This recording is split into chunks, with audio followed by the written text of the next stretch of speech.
Praise the Lord. தேவனுக்கு மகிமை உண்டாவதாக. ஆண்டவரும் இரட்சகருமாய் இருக்கிற இயேசு கிறிஸ்துவின் இணையற்ற நாமத்தினாலே இந்த கால வேளையில் உங்கள் யாவரையும் நான் வாழ்த்துகிறேன்.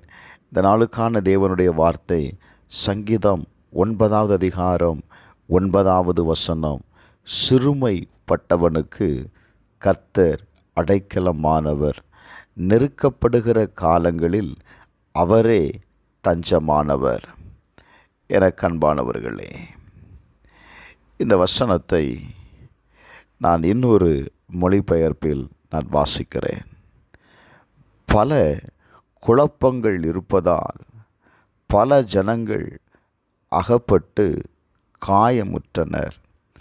அவர்கள் தங்கள் துன்பங்களின் பாரத்தால் நசுக்கொண்டு போயினர். கர்த்தாவே, நீர் அவர்களுக்கு அடைக்கலமாய் இரும். என கண்பானவர்களே,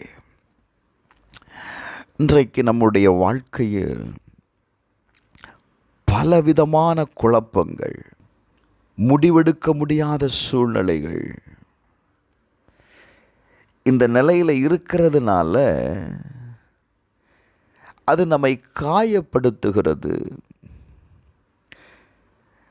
அவர்கள் தங்கள் துன்பங்களின் பாரத்தால் நசுங்குண்டு போயினர்.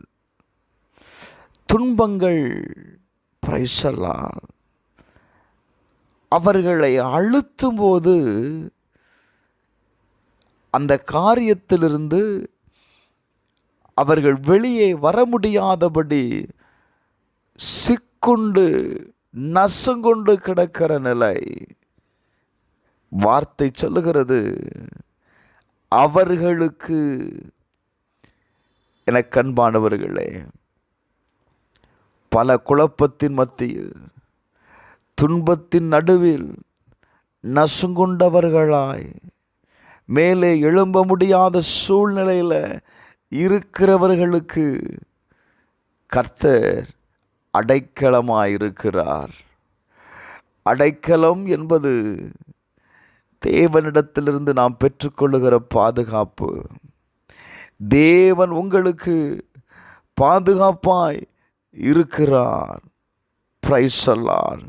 வேதம் சொல்லுகிறது, சங்கீதம் 32வது அதிகாரம் 7வது வசனத்தை வாசிக்கும் போது, நீர் எனக்கு மறைவிடமாயிருக்கிறீர், என்னை நீர் இக்கட்டுக்கு விலக்கி காத்து இரட்சணிய பாடல்கள் என்னை சூழ்ந்து கொள்ளும்படி செய்வேன். என கண்பானவர்களே, கர்த்தர் நமக்கு மறைவிடமாயிருக்கிறார், உங்களை பாதுகாக்கக்கூடியவராயிருக்கிறார். எப்படிப்பட்ட சூழ்நிலையில் இருந்தாலும், எப்படிப்பட்ட துன்பத்தின் நடுவிலே நசுங்குண்டவர்களாய் நீங்கள் இருந்தாலும், கர்த்தர் உங்களை என்ன செய்கிறார்? பாதுகாக்கிறார். வேதம் சொல்லுகிறது, நீதிமொழிகள் 18:10 வாசித்து பாருங்கள். கர்த்தரின் நாமம் பலத்த துருகம், நீதிமான் அதற்குள் ஓடி சுகமாயிருப்பானாம். கர்த்தரின் நாமம் பலத்த துருகம். கர்த்தரின் நாமத்தை பாதுகாப்பாய் கொள்ளுகிறவன், அவன் என்ன சொல்லுகிறான்? அவன் சுகமாயிருக்கிறான். இன்றைக்கு இந்த காலவேளையில் நான் சொல்லுவேன், கர்த்தரை நம்புங்க பிரதர்.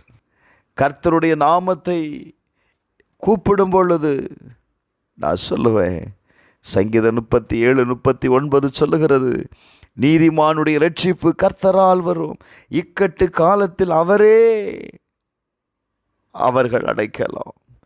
கூப்பிடுகிற ஒவ்வொருவருக்கும் இரட்சிப்பு கர்த்தரால் வரும். இந்த இக்கட்டான நிலையில்